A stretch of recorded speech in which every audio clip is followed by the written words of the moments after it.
Welcome to KNR news. ముందుగా headlines. Uttarandhra ప్రజా party ఆధ్వర్యంలో నిర్వహించిన ఉత్తరాంధ్ర ఆత్మ గౌరవ యాత్ర విశాఖలో ముగిసింది.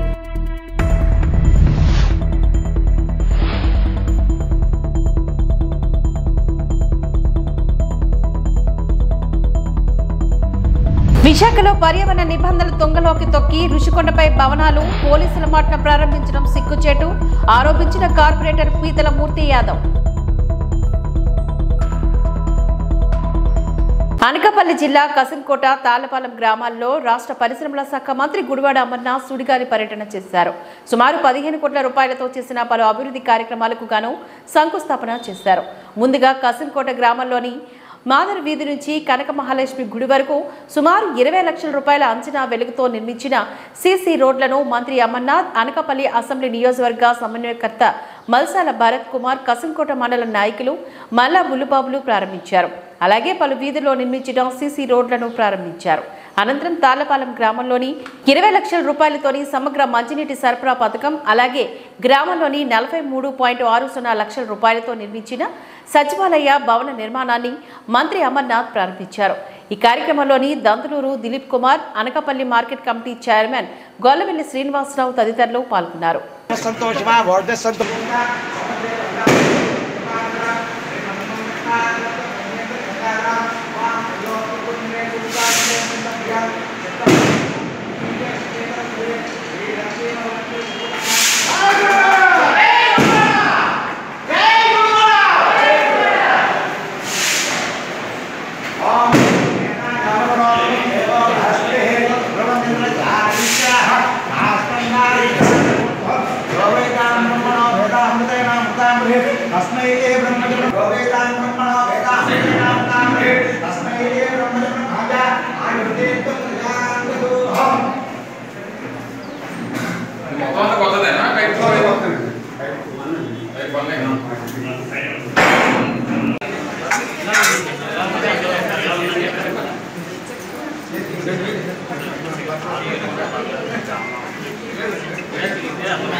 పంచాయతీలో దాదాపు 3.5 కోట్ల రూపాయలు పనులకు సంబంధించి ప్రారంభోత్సవాలు చేయడం జరిగింది.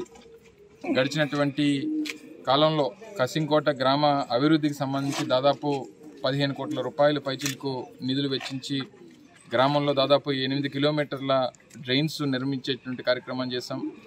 గ్రామాల్లో ఉన్నటువంటి వివిధ వీధుల్లో ఉన్నటువంటి సీసీ రోడ్లు కానివ్వండి, లేదా ఆ నేషనల్ హైవే నుంచి వెదురుపర్తి వెళ్ళేటువంటి ప్రధానమైనటువంటి రహదారి దాదాపు 2.5 కోట్ల రూపాయలతో దాన్ని నిర్మించేటువంటి కార్యక్రమాన్ని చేస్తాం. మిగిలినటువంటి అభివృద్ధి కార్యక్రమాలు వివిధ కాలనీల్లో డ్రైన్స్ నిర్మించేటువంటి కార్యక్రమం కానివ్వండి, లేకపోతే రోడ్స్ నిర్మించేటువంటి కార్యక్రమం కానివ్వండి, నూతనంగా ఒక కళ్యాణ మండపాన్ని కూడా నిర్మించేటువంటి కార్యక్రమం దాదాపు 1 కోటి రూపాయలు పెట్టి సిఎస్ఆర్ నిధుల ద్వారా నిర్మించి ప్రారంభోత్సవం కూడా మొన్ననే చేసినటువంటి సందర్భాన్ని కూడా మీరు చూశారు.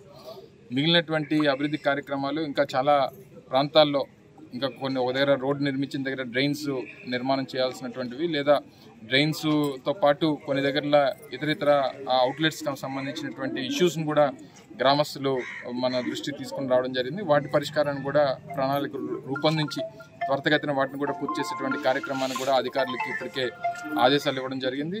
త్వరితగతిన ఏదైతే గతంలో ఇక్కడ 4 సచివాలయాల నిర్మాణానికి సంబంధించి కానీ, రైతు భరోసా కేంద్రాలు కానివ్వండి, వెల్నెస్ క్లినిక్లు కానివ్వండి, ఇవన్నీ కూడా పూర్తి చేసి ఇప్పటికే ఆల్మోస్ట్ అన్నీ పూర్తి చేసేటువంటి కార్యక్రమాన్ని చేసాం. ప్రారంభోత్సవాలు చేసేటువంటి కార్యక్రమాలు చేసాం. సో వాస్తవానికి కసింకోట గ్రామ అభివృద్ధికి సంబంధించి గతంలో ఎప్పుడు చేయనటువంటి కార్యక్రమాలు నిర్వహించేటువంటి బాధ్యత ప్రభుత్వం తీసుకుంది. రేపు 7వ తారీఖున కూడా గౌరవ ముఖ్యమంత్రి గారు కసింకోట గ్రామంలోనే ఏర్పాటు చేస్తున్నటువంటి ప్రతిష్టాత్మకమైనటువంటి వైఎస్ఆర్ చేయూత కార్యక్రమానికి గౌరవ ముఖ్యమంత్రి జగన్మోహన్ రెడ్డి గారు కూడా 7వ తారీఖున కసింకోట విచ్చేస్తున్నటువంటి సందర్భంలో ఇదొక గొప్ప అనుభూతి ఈ ప్రాంత ప్రజానీకానికి కూడా అని చెప్పి ఈ సందర్భంగా తెలియజేసుకుంటూ మరొకసారి ఈ అభివృద్ధి కార్యక్రమాలన్నీ కూడా ప్రజలు సద్వినియోగం చేసుకోమని చెప్పి కోరుతాం. మరో 2 నెలల్లో జరిగే ఎన్నికల్లో విశాఖ పార్లమెంట్ అసెంబ్లీ స్థానాల్లో కాషాయం జెండా ఎగరడం ఖాయము అంటూ రాజ్యసభ సభ్యులు ఎంపీ జీవీఎల్ నరసింహారావు పేర్కొన్నారు. గాజువాక పంతులుగారి మేడ బీజేపీ పార్టీ కార్యాలయంలో మీడియా సమావేశాన్ని నిర్వహించారు. గాజువాక నియోజకవర్గ కన్వీనర్ కన్నంరెడ్డి నరసింహారావు ఆధ్వర్యంలో జరిగిన ఈ మీడియా సమావేశంలోని జీవీఎల్ మాట్లాడారు. ఎన్నో దశాబ్దాల కాలంగా మన విశాఖ నగరంలోని ఎన్నో సమస్యలు ఎప్పటికీ పరిష్కారం లేకుండా ఉన్నాయని ఆరోపించారు. మన విశాఖకు ఎంతో మంది ఎంపీలు వస్తున్నారు పోతున్నారు కానీ విశాఖ పార్లమెంటు పరిధిలో ఉన్న ప్రధాన సమస్యలకు పరిష్కారం చూపలేదని ఆరోపించారు. కానీ గత 3 సంవత్సరాలుగా తాను విశాఖలోనే ఉంటూ ఎన్నో ప్రధాన సమస్యలకు పరిష్కారం చూపడం జరిగిందని చెప్పారు. ముఖ్యంగా మన గాజువాక నియోజకవర్గ పరిధిలోని విశాఖ ఉక్కు కర్మాగారం అభివృద్ధికి దువ్వాడ రైల్వే స్టేషన్ ఆధునీకరణ, ఆగనంపూడి టోల్ గేట్ తొలగించేందుకు గాను చర్యలు, శీలానగర్లోని 400 పడకల ఈఎస్ఐ ఆసుపత్రి నిర్మాణం మొదలగు ప్రధాన సమస్యలకు పరిష్కారం చూపడం జరిగిందని తెలియజేశారు. మన విశాఖ పార్లమెంటు పరిధిలోని ఎటువంటి అభివృద్ధి జరగాలన్నా ఒక కేంద్ర ప్రభుత్వంతోనే జరుగుతుందని చెప్పారు. రాబోయే ఎన్నికల్లో విశాఖ పార్లమెంటు స్థానంలోని గాజువాక అసెంబ్లీ నియోజకవర్గంలోని గెలవడం ఖాయమని అన్నారు.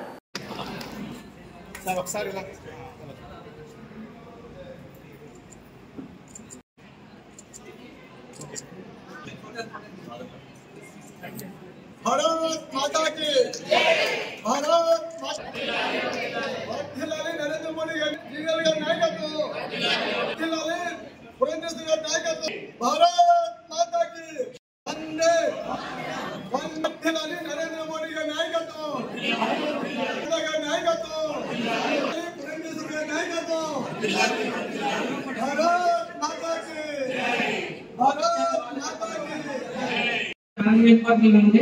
స్టీల్ ప్లాంట్ ప్రైవేటీకరణ జరగకుండా గౌరవించిన జీవన్ గారు కేంద్ర మంత్రి గారితో అదేవిధంగా మిగతా స్టేట్ స్టీల్ ప్లాంట్ అధికారులతో కూడా మాట్లాడారు. ఇప్పటికీ స్టీల్ ప్లాంట్ ప్రైవేటీకరణ జరగకుండా ఆగిందంటే దానికి ముఖ్య కారకులు గౌరవించి శ్రీ జీవీఎల్ నరసింహ గారు. అదేవిధంగా మన ఉత్తరాంధ్రలో ఉన్న ఎవరైతే తూర్పు కాపు కానివ్వండి, కళింగ వయస్సులు, సొంతి ఈ యొక్క చిట్టికరణాలు ఈ 4 కులాల వారికి ఓబీసీ బీసీడీ సర్టిఫికేట్ ఇచ్చేవారు కాదు. కానీ గవర్నమెంట్ జీవన దృష్టికి సంవత్సరాల క్రితం తీసుకువెళ్తే ఆయన పార్లమెంట్ లో మాట్లాడి, ఎన్సీబీసీ చైర్మన్ గారితో మాట్లాడి, సెంట్రల్ మినిస్టర్ గారితో మాట్లాడి, రాష్ట్ర ప్రభుత్వం వారికి ఫైల్ త్వరగా ఇక్కడ వచ్చేటట్టుగా సార్ దగ్గర నుండి చూసుకొని లెటర్స్ మీద లెటర్స్ పెట్టి ఫోన్ మీద ఫోన్ చేసి ఒత్తిడి చేయడం వల్ల ఇప్పుడు ఎన్సీబీసీ చైర్మన్ హీరింగ్ కూడా పూర్తయింది. రాబోయే రోజుల్లో ఖచ్చితంగా అది రాష్ట్ర వ్యాప్తంగా ఉన్న 4 కులాల వారికి లబ్ధి చేకూరుతుంది. ముఖ్యంగా ఈ 3 జిల్లాల్లో ఉన్నటువంటి తూర్పు కాపులు ఎవరైతే ఉన్నారో శ్రీకాకుళం, విజయనగరం నుంచి వచ్చి విశాఖపట్నం నివాసంలో ఉంటున్న వారికి మైగ్రేషన్ సర్టిఫికేట్ లేకపోతే ఎంఆర్ఓలు సర్టిఫికేట్స్ ఇవ్వట్లేదు. పిల్లలు చదువులకి స్కాలర్షిప్స్ కి ఇబ్బంది అవుతుందని గౌరవ ఎంపీ గారు దృష్టికి తీసుకెళ్తే సార్ మమ్మల్ని అందరినీ కూడా కలెక్టర్ గారి దగ్గర తీసుకెళ్లిన 30 రోజుల్లో మాకు సర్కులర్ జారీ చేశారు. ఇప్పుడు మా పిల్లలందరూ కూడా ఎటువంటి మైగ్రేషన్ సర్టిఫికేట్ లేకుండా ఈరోజు ఎంఆర్ఎఫ్ లో సర్టిఫికేట్ తీసుకున్నారంటే ఆ యొక్క ఘనత గౌరవ ఎంపీ శ్రీ జీవీఎల్ నరసింహ గారు.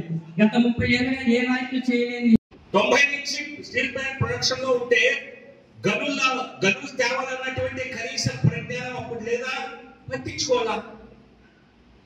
ఆడింది ఆట, పాడింది పాట. ఓట్లేశారు, గెలిచారు, వాళ్ళ పనులు చూసుకున్నారు తప్పితే ఇక్కడ ప్రజలకు పనికొచ్చే పనులు చేయలేదు. సో కాబట్టి ఇక్కడ ఖచ్చితంగా ప్రతి ఒక్క సమస్య విశాఖపట్నంలో నగరంలో మీకు ఎస్కోటకి వెనుకబడ్డ ప్రాంతం, భీమిలు కూడా చాలా నీటి సమస్య, ఇతర సమస్యలు ఉన్నాయి. నగరంలో ఉన్నటువంటి ప్రధాన 5 అసెంబ్లీ నియోజకవర్గాల్లో అన్ని సమస్యలు ఉన్నటువంటి ప్రాంతం గాజువాక. అన్ని ప్రధాన సంస్థలు ఉన్నటువంటి ప్రాంతం గాజువాక. మీకు గాజువాక స్టీల్ ప్లాంట్, గాజువాకలో హెచ్పిసిఎల్, గాజువాకలో మీకు ఇతర public sector organisations, BHVP, port, Gangavaram port, ఈ విధంగా ప్రధానమైనటువంటి వనరులు, ప్రధానమైనటువంటి సంస్థలు ఉన్నటువంటి ప్రాంతము గాజువాకే. అవి దశాబ్దాలుగా పట్టించుకోకుండా పోయిన దానికి కూడా ప్రాంతం గాజువాకే. సో కాబట్టి నేను గత 3 సంవత్సరాల్లో ఇక్కడ ఉంటూ అత్యధిక సమయం గాజువాకలో చాలా సందర్భాల్లో రావడం జరిగింది. పార్టీ యాక్టివ్ గా ఉన్న కారణంగా, సమస్యలు అధికంగా ఉన్న కారణంగా. దువ్వాడ రైల్వే స్టేషన్ దాదాపుగా 25 కోట్ల రూపాయలతో కేంద్ర ప్రభుత్వం అధునాతనంగా నిర్మిస్తోంది. దువ్వాడ రైల్వే స్టేషన్ ఎక్స్టెన్షన్ కారణంగా అనేక రైళ్లు మరి దువ్వాడ మీదుగానే దువ్వాడలో ఆగబోతున్నాయి, దువ్వాడ మీదుగా వెళ్ళబోతున్నాయి. రాజ్యసభ సభ్యులు జీవీఎల్ నరసింహారావు ఆధ్వర్యంలో రాష్ట్రీయ వయోశ్రీ యోజన 3వ రోజు కార్యక్రమం గురువారం గాజువాక నియోజకవర్గం గంగవరంలో జరిగింది. కార్యక్రమంలో ముఖ్య అతిథిగా పాల్గొన్న రాజ్యసభ సభ్యులు జీవీఎల్ నరసింహారావు మాట్లాడుతూ ప్రధాని మోదీ మదిలోంచి వచ్చిన వయోశ్రీ పథకం 60 సంవత్సరాలు పైబడిన వయోవృద్ధులకు ఆసరా అని చెప్పారు. ఈ పథకం ద్వారా లబ్ధిదారులకు కళ్లజోళ్లు, చెవి వినికిడి యంత్రాలు, వీల్ చైర్లు, నడుము బెల్ట్లు, మోకాలు బెల్ట్లు, ఊతకర్రలు ఇంకా ఆరోగ్యకరమైన ఉపయోగకరణాలు అందజేస్తారని చెప్పారు. లబ్ధిదారులు నమోదు సమయంలో రేషన్ కార్డు, ఆధార్ కార్డు నకలను అందజేయాలని అన్నారు. విశాఖలో ఇటువంటి కార్యక్రమం చాలా ఏళ్ల తర్వాత జీవీఎల్ గారి ఆధ్వర్యంలో నిర్వహించబడడం చాలా ఆనందదాయకమని నిర్వాహకులు తెలియజేశారు. ఈ కార్యక్రమంలో పాల్గొన్న గాజువాక నియోజకవర్గ భారతీయ జనతా పార్టీ సమన్వయకర్త కర్ణంరెడ్డి నరసింహారావు మాట్లాడుతూ ఎంపీ జీవీఎల్ గారి చొరవతో అనేక ప్రజా ఉపయోగకరమైన సంక్షేమ పథకాలు లబ్ధిదారులకు అర్హులకు అందుతున్నాయని చెప్పారు. ప్రతి కార్యకర్త అర్హులను గుర్తించి వారికి సంక్షేమ పథకాలు అందేలాగా కృషి చేయాలని కోరారు. ఎంపీ జీవీఎల్కు గాజువాక ప్రజల తరపున ధన్యవాదాలు తెలియజేశారు. ఈ కార్యక్రమంలో కార్యక్రమ కోఆర్డినేటర్ రూపాకుల రవికుమార్ మరియు గరికిన పాయనరాజు, వెంకటేష్, పేర్ల అప్పారావు, మాధవి, జీలకర్ర రమణ అధిక సంఖ్యలో లబ్ధిదారులు పాల్గొని పేర్లను నమోదు చేసుకున్నారు. కేంద్ర ప్రభుత్వం వయోవృద్ధులకి 60 ఏళ్లు పైబడిన వారికి ఉచితంగా వారి రిక్వైర్మెంట్స్ అనుసారం ఉచితంగా పంపిణీ చేసేటువంటి ఉపకరణాల కార్యక్రమాన్ని విశాఖపట్నంలో నా ప్రోద్బలంతో చేపట్టడం జరుగుతోంది. దీనిలో 60 ఏళ్ల పైబడిన వారికి, చెవిడి ఉన్నవారికి, వినికిడి సమస్య ఉన్నవారికి వినికిడి మెషిన్లు, దంతాల సమస్య ఉన్నవారికి డెంచర్స్, కళ్ళజోళ్ళు, చేతికర్రలు, వీల్ చైర్స్, ఈ విధంగా అనేక ఉపకరణాలని ఉచితంగా ఇచ్చేటువంటి పథకం వయోశ్రీ యోజన. దాన్ని విశాఖపట్నంలో గత 5 సంవత్సరాల్లో ఆంధ్రప్రదేశ్లో ఏ పార్లమెంట్లో ఎవరూ నిర్వహించలేదు. కానీ నా ప్రోద్బలంతో విశాఖపట్నం పార్లమెంట్లో ఈ కార్యక్రమాన్ని చేపట్టడం జరుగుతోంది. ఈరోజు ఈ కార్యక్రమాన్ని గంగవరంలో గాజువాక అసెంబ్లీలో రామాలయం సెంటర్ వద్ద చేపట్టడం జరిగింది. పెద్ద సంఖ్యలో వయోవృద్ధులు వచ్చి వారి ఇబ్బందులకి కావలసిన ఉపకరణాలని నమోదు చేసుకొని వెళ్ళటం జరిగింది. ఈ విధంగా దాదాపు 10 ప్రాంతాల్లో విశాఖపట్నం పార్లమెంట్లో 10 రోజుల పాటు క్యాంపులు నిర్వహణ జరుగుతోంది. దీనికి అయ్యే పూర్తి ఖర్చు, ఉపకరణాలు ఉచితంగా ఇచ్చే ఖర్చు అంతా కూడా కేంద్ర ప్రభుత్వమే భరిస్తుంది.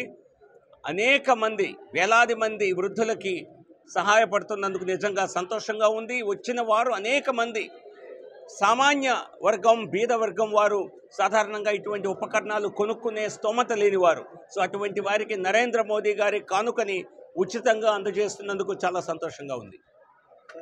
పరదేశమ్మ అమ్మవారి ఆశీస్సులు గ్రామ ప్రజలపైన ఎల్లప్పుడూ ఉండాలి అంటూ గాజువాక వైసీపీ ఇన్ఛార్జ్ ఉరుకుడు రామచంద్రరావు అన్నారు.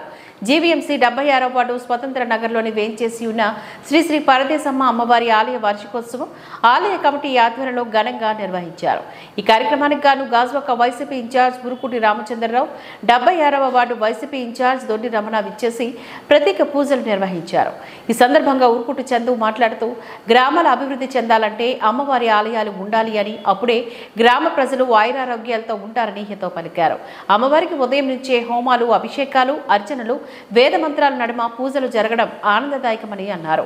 అమ్మవారి వార్షికోత్సవంలో నేడు పాలు పంచుకోవడం నా అదృష్టమని చెప్పారు. అలాగే వార్డు అభివృద్ధికి నా వంతు పూర్తిగా సహసహకారాలు అందిస్తానని, ఎల్లప్పుడూ ఉంటానని అన్నారు. ఈ కార్యక్రమంలో ఆలయ కమిటీ మరియు కాలనీ ప్రతినిధులు కామేశ్వరరావు, బాబురావు, సిరసపల్లి కనకారావు, సన్యాసిరావు, కల్లూరి ప్రసాద్ తదితరులు ఈ కార్యక్రమంలో పాల్గొన్నారు.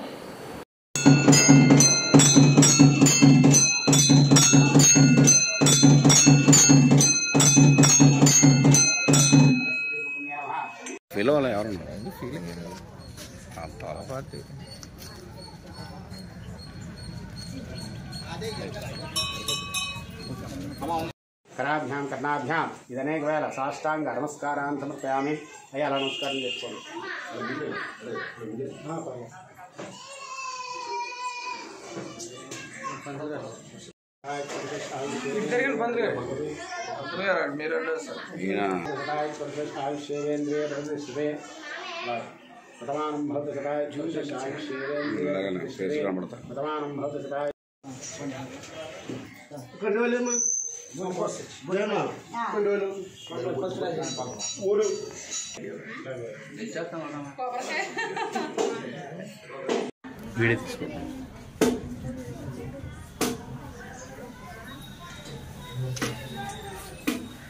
నమస్కారం.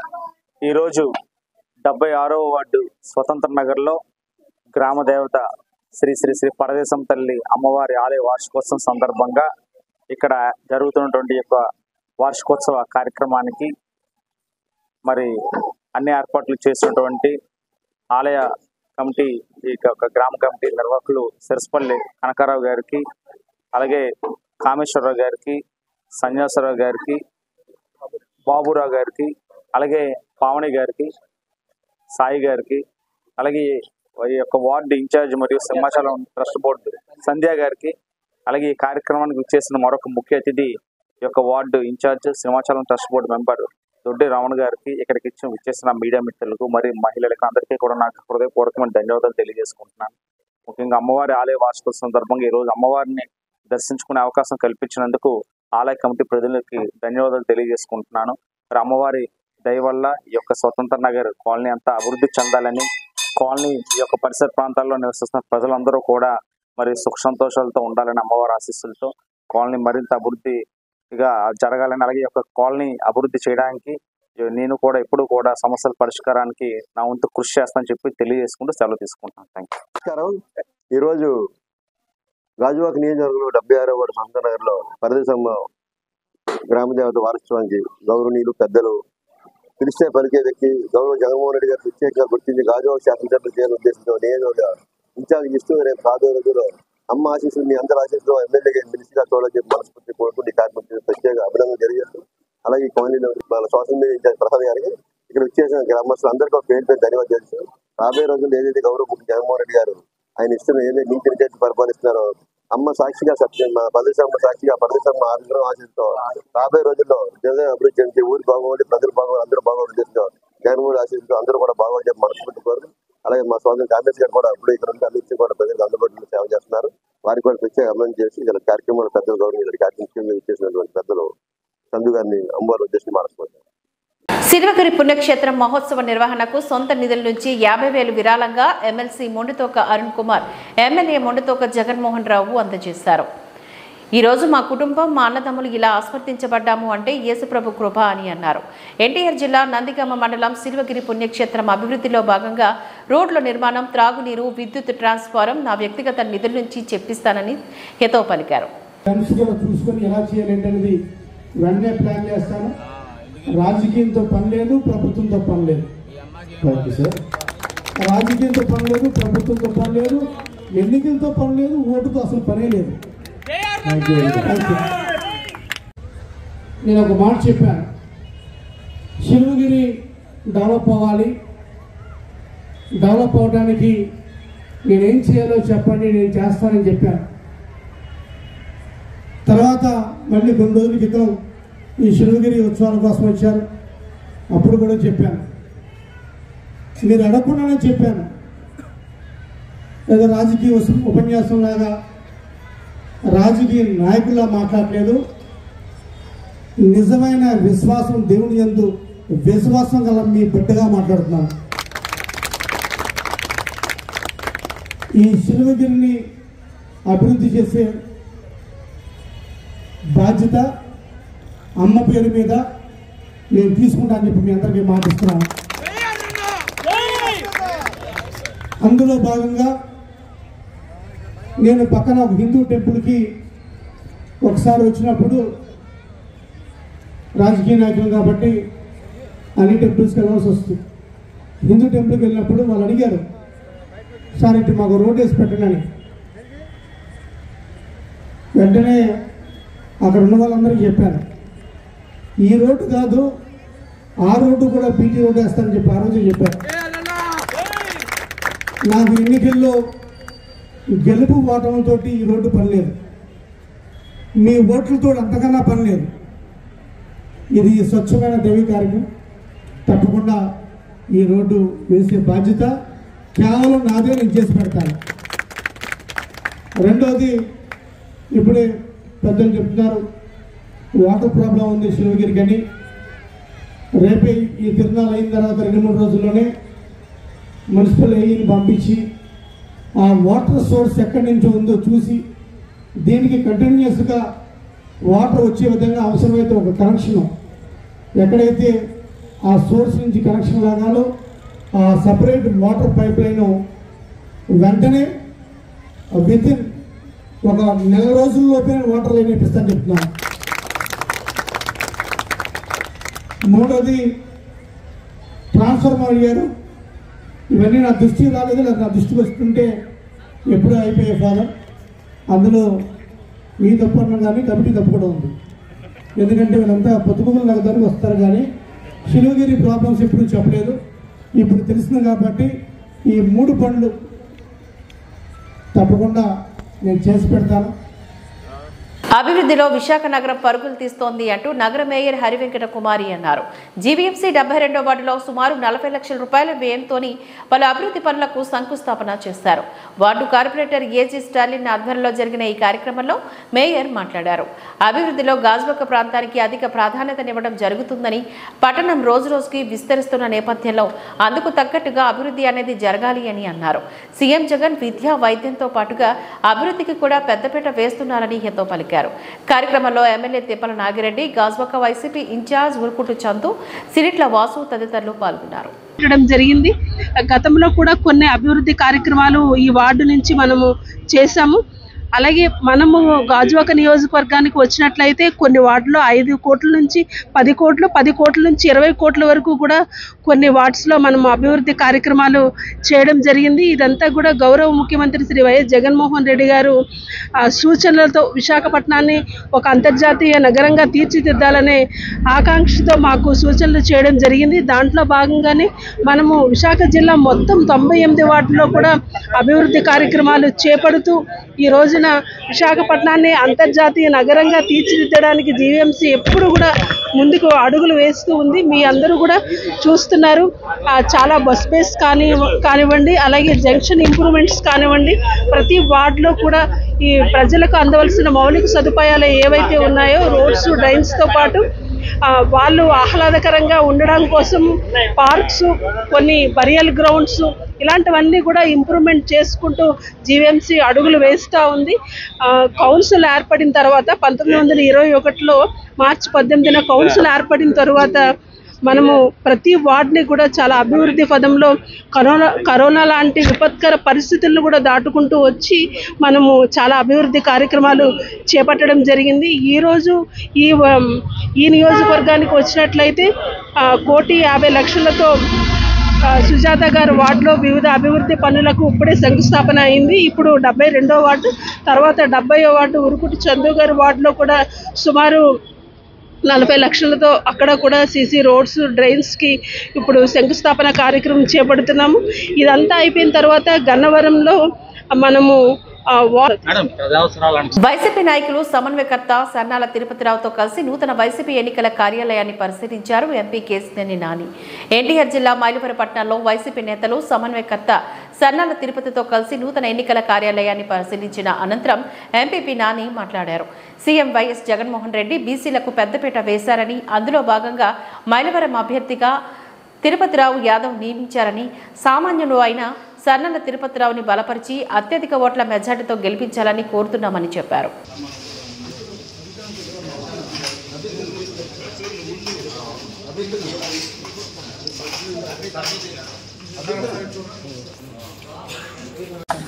అందరికీ నమస్కారం. మైలవరం నియోజకవర్గ వైఎస్ఆర్సీపీ అభ్యర్థిగా తిరుపతిరావు యాదవ్ గారిని ముఖ్యమంత్రి గారు నిర్ణయించారు. అట్లాగే గత 10-15 రోజుల నుంచి కూడా తిరుపతిరావు యాదవ్ గారు నియోజకవర్గం అంతా కూడా తిరగడం, అట్లాగే అందరిని కలవటం, ఆత్మీయ సమావేశాలు ఏర్పాటు చేయడం, కార్యకర్తల సమావేశాలు ఏర్పాటు చేయడం జరుగుతోంది. రేపు 6వ తేదీ సాయంత్రం ఒక భారీ ప్రోగ్రాం పెట్టుకుని ఇది రేపు ఎన్నికల ఆఫీస్గా వైఎస్ఆర్సీపీ ఎన్నికల ఆఫీస్గా ఈ కార్యాలయాన్ని మేము తీసుకోవడం జరిగింది. 6వ తారీఖు సాయంత్రం దీని ప్రారంభోత్సవం, అట్లాగే నియోజకవర్గం అంతా కూడా ఆత్మీయ సమావేశం పెట్టుకుని ఆ నెక్స్ట్ డే నుంచి కూడా ప్రచారంలోకి వెళ్ళడం జరుగుతుంది. ఖచ్చితంగా మా అభ్యర్థి 20,000 ఓట్లతో గెలుస్తాడు, ఎటువంటి సందేహం లేదు. దానికి ముందుగా మా కార్యకర్తలు, మా నాయకులు, అట్లాగే అందరూ కూడా గత 15 రోజుల నుంచి కూడా కొన్ని సందిగ్ధాలున్నా కూడా మేము చెప్పాం, అభ్యర్థి విషయంలో ఎటువంటి మార్పు ఉండదు. ముఖ్యమంత్రి గారు ఒక నిరుపేద, అతి సామాన్యుడు, కమిట్మెంట్ ఉన్న పార్టీ కార్యకర్త, ఒక బీసీ కులానికి చెందినటువంటి వ్యక్తి తిరుపతిరావు యాదవ్ గారిని ప్రజాసేవ చేసి ఇక్కడ మైలవరంలో ప్రజాసేవ చేసుకోమని ప్రజలకు ఆయన పంపించారు.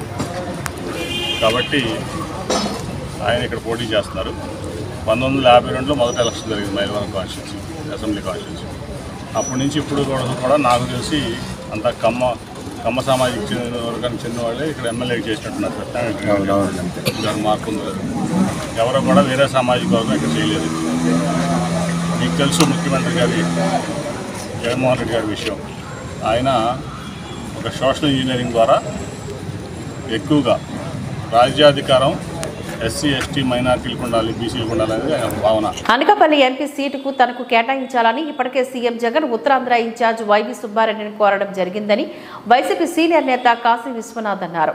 శుక్రవారం విశాఖలో ఆయన మాట్లాడుతూ గవర్ కులానికి ప్రాధాన్యత ఇచ్చే క్రమంలో తన పేరును పరిగణలోకి తీసుకోవాలని కోరామని, వారు కూడా ఈ విషయంపైన సానుకూలంగా స్పందించారని, అయితే విద్యావంతునిగా స్థానిక ప్రజాప్రతినిధిగా పార్టీ కోసం పనిచేస్తున్న తమకు అవకాశం కల్పిస్తే అనకాపల్లి పార్లమెంటు నియోజకవర్గాన్ని మరింతగా అభివృద్ధి చేస్తామని, పార్టీకి సీటు గెలిచి ఎంపీ సీమర్ గిఫ్ట్ గా అందిస్తామని చెప్పారు. పార్టీ నిర్ణయానికి తాను కట్టుబడి ఉంటానని అన్నారు.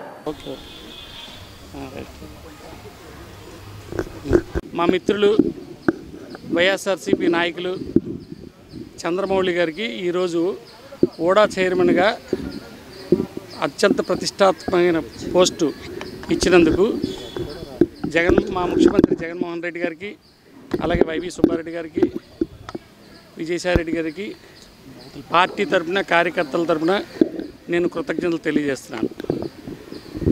ఈ చంద్రమౌళి గారి ఆధ్వర్యంలో ఓడా దినదినాభివృద్ధి చెంది మరింత అభివృద్ధి కార్యక్రమాలు చేయాలని నేను కోరుకుంటున్నాను.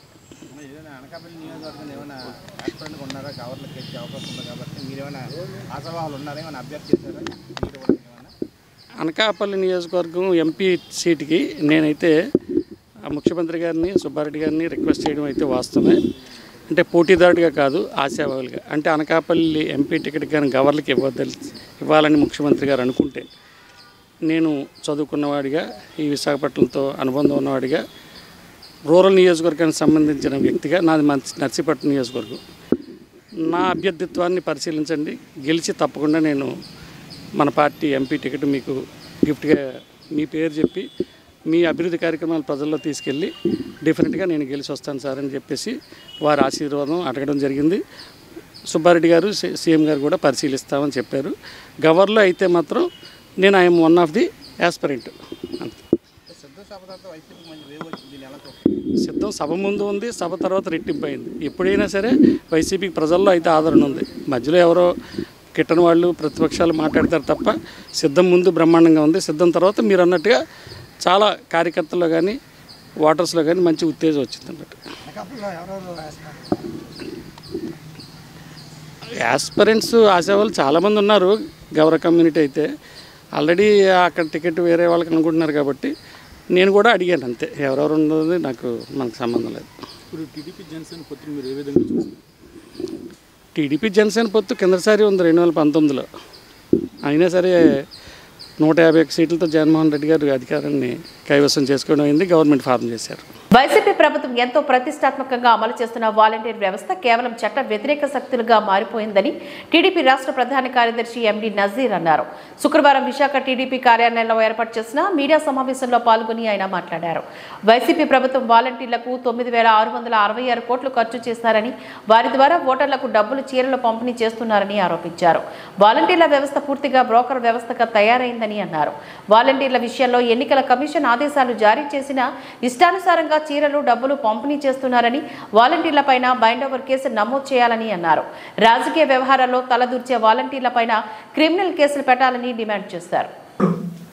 అలాంటి వాలంటీర్స్ ఏ విధంగా నిబద్ధంగా ప్రజాసేవ చేయాలి, ప్రజా సంక్షేమం చేయాలి, అది వదిలేసి గడిచిన 15 రోజుల నుంచి ఎక్కడ చూసినా వాలంటీర్ వ్యవస్థ ఒక బ్రోకర్ వ్యవస్థగా తయారైంది. వాలంటీర్ వ్యవస్థ ఒక బ్రోకర్ వ్యవస్థగా తయారైంది. ఎందుకు చెప్తున్నానంటే వైసీపీ అభ్యర్థులు ఎవరు పోటీ చేస్తున్నారో వాళ్ళకు కొమ్ము కాస్తూ స్వీట్ బాక్సులు పంచడం, స్వీట్ బాక్సుల్లో డబ్బులు పెట్టడం ఇవాళ పొద్దున టీవీలో చూశాను నేను. రాష్ట్రంలో అనేక నియోజకవర్గాల్లో వాలంటీర్లు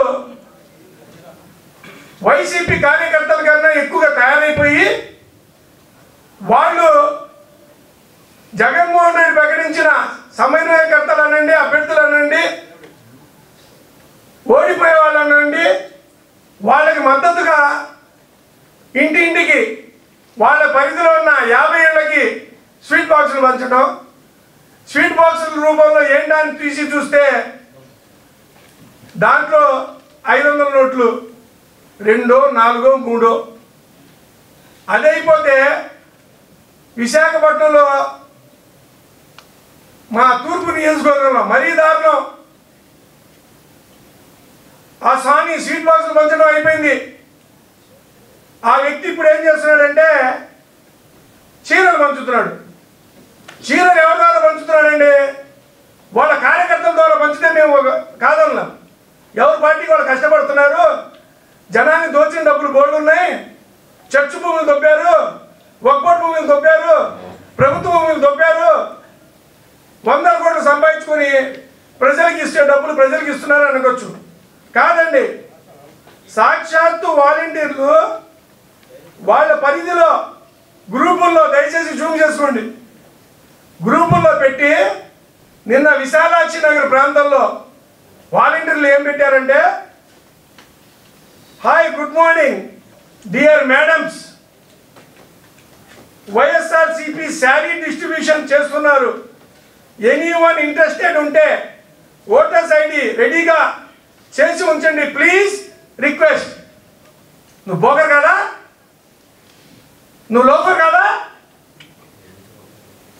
ఏంటిది? Visakha metro regional development authority సంస్థను మరింతగా అభివృద్ధి చేసేందుకు శక్తి వంచన లేకుండా కృషి చేస్తానని నూతన చైర్మన్ సనపల చంద్రమౌళి అన్నారు. శుక్రవారం విఎంఆర్డీఏ నూతన చైర్మన్గా ప్రమాణ స్వీకారం చేశారు. అనంతరం ఆయన ఈ సందర్భంగా మాట్లాడుతూ తన కష్టానికి తగిన గుర్తింపునిచ్చి పార్టీ అత్యంత కీలకమైన విఎంఆర్డీఏ చైర్మన్ పోస్టును అప్పగించడం తనకు చాలా ఆనందంగా ఉందని చెప్పారు.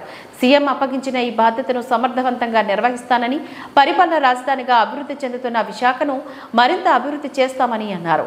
విఎంఆర్డీఏ ఆధ్వర్యంలో చేపడుతున్న 4000 ఎకరాల్లో జగనన్న ఇళ్ల నిర్మాణాలు పేదలకు అందేలా కృషి చేస్తానని చెప్పారు. ఈ కార్యక్రమంలో MLC Varadu Kalyani, deputy mayor Katamuru Satish, YCP మహిళా నాయకురాలు పేడాల రమణ్ కుమారి, జిల్లా గ్రంథాలయ సంస్థ chairman Rajiv Gandhi, zonal incharge Peela Venkatalakshmi, Mancha Nagamalleswari, పలువురు నేతలు, కార్యకర్తలు అధిక సంఖ్యలో పాల్గొని ప్రత్యేక అభినందనలు తెలియజేశారు.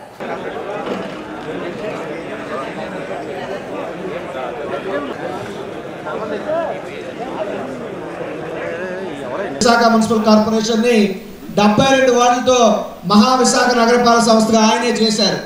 ఆయన హయాంలోనే జయనగరం రోడ్లు కానీ, హెల్త్ సిటీలు కానీ, ఇటుపక్కల టూరిజం నగరపాలక సంస్థ ఎన్నికలు కూడా రాజశేఖర రెడ్డి గారి హయాంలోనే పెట్టారు. తర్వాత ఈరోజు విఎంఆర్డీఏ చైర్మన్గా జగన్మోహన్ రెడ్డి గారు నన్ను నియమించడం నాకు చాలా ఆనందంగా ఉంది. కష్టానికి జగన్మోహన్ రెడ్డి గారు గుర్తించి మంచి ఫలితాన్ని ఇచ్చారు. ఎందుకంటే నేను పార్టీలో వార్డు స్థాయి నుంచి డెవలప్ చేసుకొని వచ్చి ఈరోజు విఎంఆర్డీఏ చైర్మన్గా మీ ముందున్నానంటే పార్టీలో నేను చాలా కష్టపడ్డాం. దాన్ని జగన్ గారు ఇంకా గుర్తించలేదని చాలామంది అడిగినప్పుడు కూడా ఏదో ఒక రోజు ఆయన గుర్తిస్తారులే అని అలాగే వెయిట్ చేసాం. జగన్మోహన్ రెడ్డి గారు ప్రతి నాయకుడిని కూడా గుర్తించి అందరూ ఎక్కించి మాకు ఈ స్థాయిని ఇచ్చారు. నేను ఈరోజు మాట్లాడాలనుకుంటున్నాను. ఎందుకంటే నాకు జగన్ గారు అంత మహత్తరమైన బాధ్యతను నాకు అప్పగించారు కాబట్టి ఆ బాధ్యతని నేను త్రికరణ శుద్ధితో ఏ తప్పు చేయకుండా అందరికీ అందుబాటులో కూడా అభివృద్ధిలో నేను పాల్పంచుకొని నా మార్క్ చూపించడానికి నాకు కొంత సమయం కానీ వచ్చుంటే తప్పకుండా కూడా ప్రగతిలో నేను కూడా భాగస్వామ్యం అయ్యి బాగా పనిచేయడానికి అవకాశం ఉంటుంది. నేను తప్పకుండా పార్టీ పరంగా కూడా పనిచేసిన వాళ్ళకి గుర్తింపు లేని వాళ్ళని జగన్మోహన్ రెడ్డి గారి దృష్టికి తీసుకెళ్ళి లేకపోతే పెద్దలు సుబ్బారెడ్డి గారికి స్థాయిలో ఏమైనా ఉంటే చేయించి అందరిని కూడా ఈ ఎలక్షన్ టైంకి సమాయత్తం చేయడానికి నా వంతు నేను కృషి చేస్తాను. అలాగే విశాఖ నగరాభివృద్ధి ఇప్పుడు రాజధాని వచ్చిన సమయంలో నగరాభివృద్ధి సంస్థ చైర్మన్గా ఉండడం నాకు చాలా ఆనందదాయకంగా ఉంది. ఎందుకంటే అభివృద్ధిలో కూడా పెద్ద భాగస్వామి కాబట్టి ఆ భాగస్వామిలో నేను ఉన్నందుకు నాకు చాలా గర్వకారణంగా ఉంది.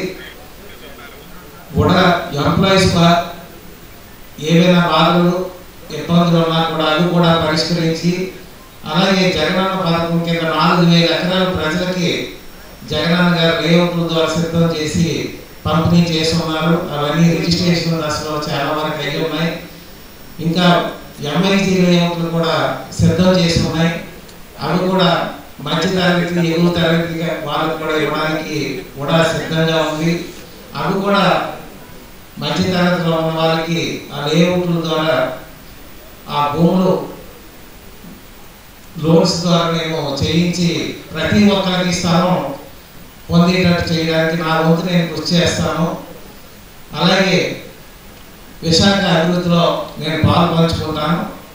మెయిన్ ఏంటంటే నాకు ఇచ్చిన టైంలో అతిథుల్ని మర్చిపోయాను కాబట్టి ఈ వేదిక మీద ఉన్న అందరి పెద్దలు కూడా ఇక్కడ పిలిచేసినందుకు అందరికీ ధన్యవాదాలు తెలియజేస్తున్నాను పేరు పేరున. ఇక్కడ పిలిచేసినటువంటి నా మిత్రులకు అలాగే మా సామాజిక వర్గాన్ని గుర్తించి ఈరోజు ఎంత ఉన్నత స్థితి ఇచ్చినందుకు జగన్మోహన్ రెడ్డి గారికి ధన్యవాదాలు తెలియజేస్తూ నాకు ఈ అవకాశాన్ని ఇచ్చిన అందరికి కూడా పేరు పేరున ధన్యవాదాలు. ఇక్కడికి వచ్చిన అందరికి కూడా ధన్యవాదాలు తెలియజేసుకుంటున్నాను. రాష్ట్రాన్ని అప్పుల పాలతో పాటు నవ్వుల పాలు కూడా చేసిన ఘనత సీఎం జగన్మోహన్ రెడ్డికే దక్కిందని విశాఖ జిల్లా టీడీపీ పార్లమెంట్ అధ్యక్షుడు పల్లా శ్రీనివాసరావు ఆరోపించారు. శుక్రవారం జిల్లా తెలుగుదేశం పార్టీ కార్యాలయంలో జరిగిన విలేకరుల సమావేశంలో ఆయన మాట్లాడారు. ఋషికొండపైన నిర్మించిన భవనం దేనికి వినియోగిస్తారో చెప్పలేని పరిస్థితుల్లో వైసీపీ ప్రభుత్వం ఉందని అన్నారు. 450 కోట్లతో నిర్మించిన కట్టడం పైన గోప్యత ఎందుకో అర్థం కావడం లేదని, కేవలం డిఫెన్స్ కు సంబంధించి నిర్మించే భవనాలపైన మాత్రమే గోప్యత ఉంటుందని అన్నారు. 200 కోట్ల హరిత ప్రాజెక్టును కూల్చేశారని, గడిచిన 4 ఏళ్లుగా ఋషికొండకు నిర్బంధం కొనసాగించారని, అక్కడ జరిగే నిర్మాణం దేనికని 3 ఏళ్లుగా అడుగుతున్న సమాధానం చెప్పలేదని అన్నారు. సీఎం క్యాంపు ఆఫీస్ కని ఓ మంత్రి అంటారు, టూరిజం ప్రాజెక్టు అని మరో మంత్రి అంటారు. ఎవరి మాటలు నమ్మాలో అర్థం కావడం లేదని ఆరోపించారు. ప్రజల డబ్బుతో విలాసవంతమైన భవనాలు నిర్మించడం ఇది కేవలం అధికార దుర్వినియోగమేనని అన్నారు. నిన్న ఋషికొండలో ఉన్నటువంటి బిల్డింగ్స్ ప్రారంభించి దేనికి వినియోగిస్తున్నారో అన్నది చెప్పకుండా ఒకరేమో అంటే చెప్పకుండా తప్పించుకునేటువంటి పరిస్థితి ఎందుకు వచ్చింది అని చెప్పేసి నేను ఒక విశాఖ వాసిగా అడుగుతున్నా. విశాఖపట్నంలో అనేక బిల్డింగ్స్ ఓపెన్ అయినాయి. ఇక్కడ డిఫెన్స్కి సంబంధించినటువంటివి ఉన్నాయి, అలాగే స్టేట్ గవర్నమెంట్కి సంబంధించినటువంటి ఉన్నాయి, పబ్లిక్ సెక్టార్కి సంబంధించినటువంటి ఉన్నాయి, ప్రైవేట్ సెక్టార్కి సంబంధించినటువంటి ఉన్నాయి. ఎక్కడైనా సరే అక్కడ నిర్మాణాలు జరుగుతుంటే దానికి ఒక ప్లాన్ అప్రూవల్ ఉంటుంది, అలాగే దాని వినియోగం మీద చాలా క్లియర్గా ఉంటుంది. ముఖ్యంగా ప్రైవేట్ బిల్డింగ్స్ కట్టారంటే ఓకే, అది మున్సిపల్లో ఏ విధంగా పెట్టారో దాని వినియోగం ఏంటనేది పెద్దగా పబ్లిక్ పట్టించుకోకపోవచ్చు. కానీ ప్రభుత్వం నిర్మాణం చేసేది ప్రజల్లో కూడా ఒక అవగాహన ఉంటుంది. జనరల్గా ఏదైనా ఒక కార్యక్రమం తీసుకుంటే సపోజ్ డిఫెన్స్ సంబంధించింది అనేసరికి ఓహో దీంట్లో మీద కొంత గోప్యత ఉంటుంది, దాని జోలికి వెళ్ళకుండా ఉండడమే మంచిది అని ఒక ఆలోచనలో ఉంటారు. ఎందుకంటే అక్కడ రిస్ట్రిక్టెడ్ ఏరియాస్ అని పెడతారు.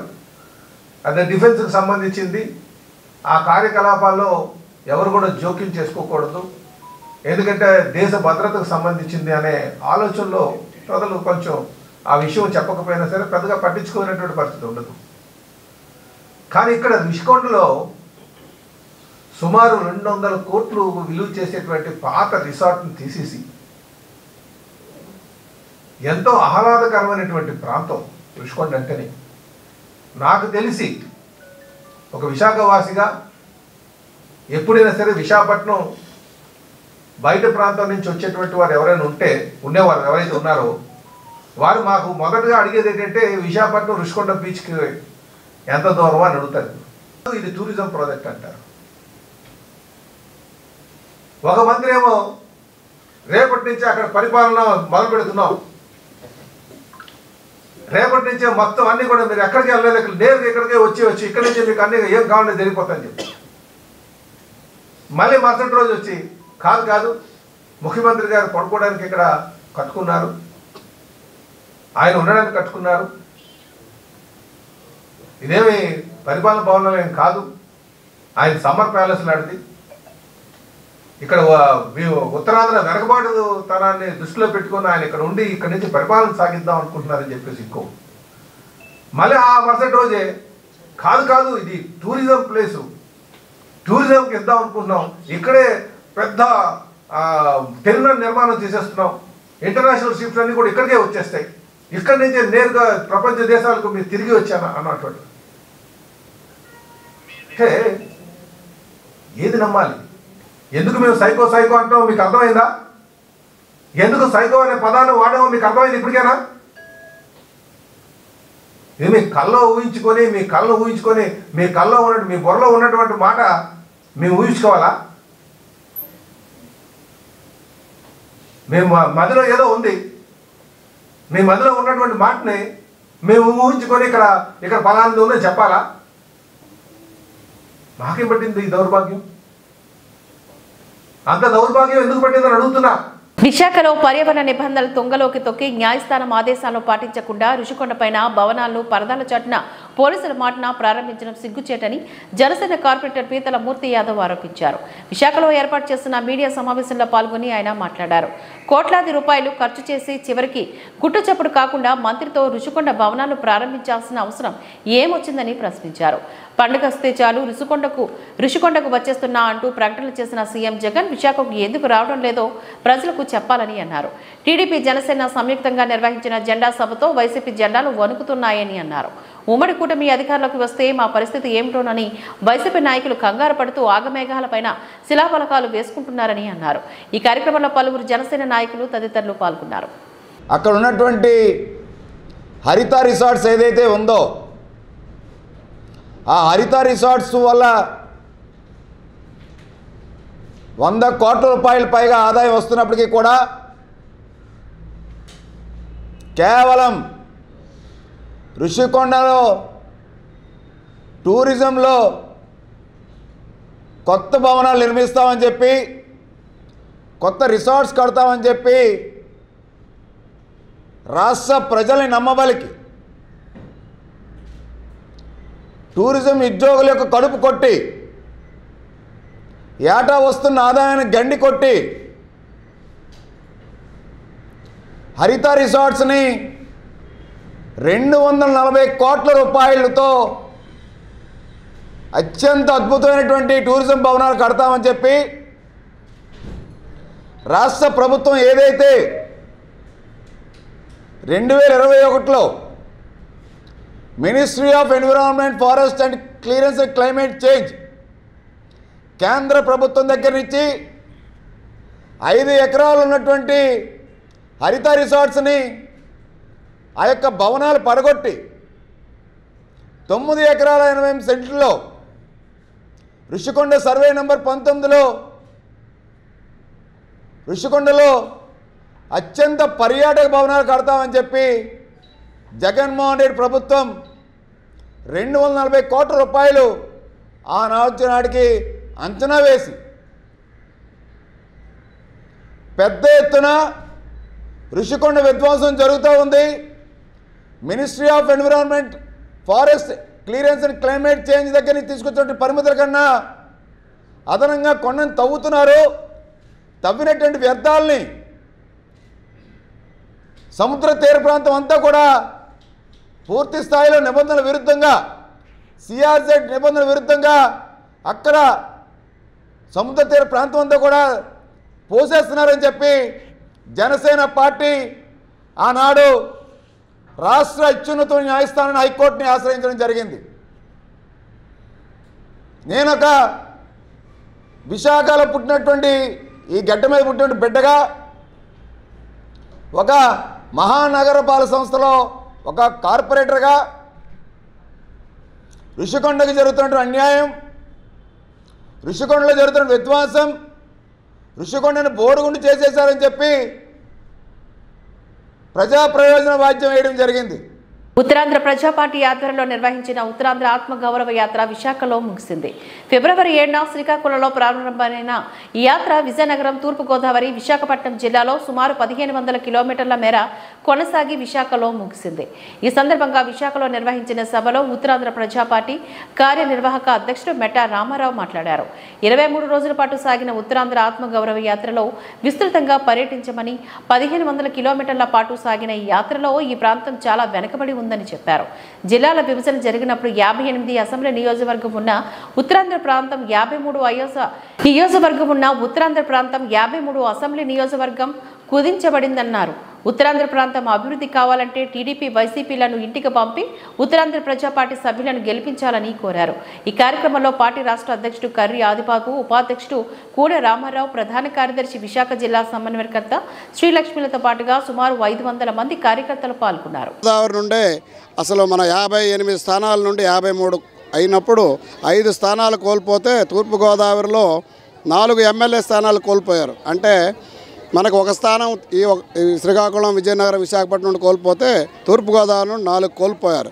అంటే తూర్పుగోదావరి మిగతా 3 జిల్లాల కంటే అక్కడ నుండి వలసలు ఎక్కువ ఉన్నాయని దీనికి ఇది ఉదాహరణ. అలాగే చూస్తే మన శ్రీకాకుళంలో వెళ్తే మేము యాత్రలో 4-5 రోజులు మేము అక్కడ ఉండటానికి వసతి కూడా లేకుండా ఉంది. ఎందుకంటే అక్కడ హోటల్స్ కూడా ఉండడానికి లేవు. అంటే యాత్రికులు కానీ వ్యాపారానికి కానీ ఎవరు వెళ్ళటం లేదని అర్థం. అలాగే భోజనానికి కూడా ఆ ఏరియాలో హోటల్స్ లేవు. అంటే శ్రీకాకుళం అంత బ్యాక్వర్డ్గా ఉంది. అంటే అక్కడ నుండి వలసలు వెళ్ళే వాళ్ళు కానీ అక్కడికి వలస వచ్చే వాళ్ళు ఎవరు లేరు. కాబట్టి ఇదంతా కారణం ఏంటంటే మన ఉత్తరాంధ్రకి నీరు లేదు. గోదావరి నీరు మనకు ఇవ్వకుండా ఈ చంద్రబాబు నాయుడు గారు, తర్వాత ఇప్పుడు జగన్మోహన్ రెడ్డి గారు, వాళ్ళ పార్టీలు మనకి అడ్డుపడుతున్నాయి. అది కాకుండా మనం ఇప్పుడు ఉత్తరాంధ్రకి అభివృద్ధి చేయాలంటే ముఖ్యంగా నీరు కావాలి. నీరు కావాలంటే నిధులు దానికి ఏర్పాటు చేయాలి. నిధులు ఏర్పాటు చేయాలంటే మనకు అధికారం ఉండాలి. ఇప్పుడున్న పరిస్థితుల్లో అది కుదరదు. కాబట్టి ఉత్తరాంధ్ర రాష్ట్రం మాకు కావాలి. మనకి ఈ 53 ఎమ్మెల్యే స్థానాలతో ఉత్తరాంధ్ర రాష్ట్రం వస్తే మనం చక్కగా 1,00,000 కోట్ల బడ్జెట్ ఉంటుంది, 2 కోట్ల జనాభా ఉంటారు, మరి 450 కిలోమీటర్ల తీరరేఖ ఉంటుంది, 520 కిలోమీటర్ల తూర్పు కనుమలు ఉన్నాయి, కష్టపడి ఉన్న జనాలు ఉన్నారు. కాబట్టి మనకి ఈ ప్రాంతం బాగా అభివృద్ధి చెందుతుంది. కాబట్టి అది కూడా ఈ ఆంధ్రప్రదేశ్లో ఇప్పుడున్న పరిస్థితులకి అనుకూలంగా ఉంటుంది. ఎందుకంటే విశాఖ రాజధానిగా అనుకుంటున్నారు చాలామంది ఇక్కడ ప్రజలు. విశాఖ రాజధానిగా ఉత్తరాంధ్ర విడిపోతే అక్కడ మిగతా ఆంధ్రప్రదేశ్కి అమరావతి రాజధానిగా ఉండొచ్చు. అక్కడ రైతులకు కూడా బాగా వాళ్ళకి న్యాయం జరుగుతుందని మేము భావిస్తున్నాం.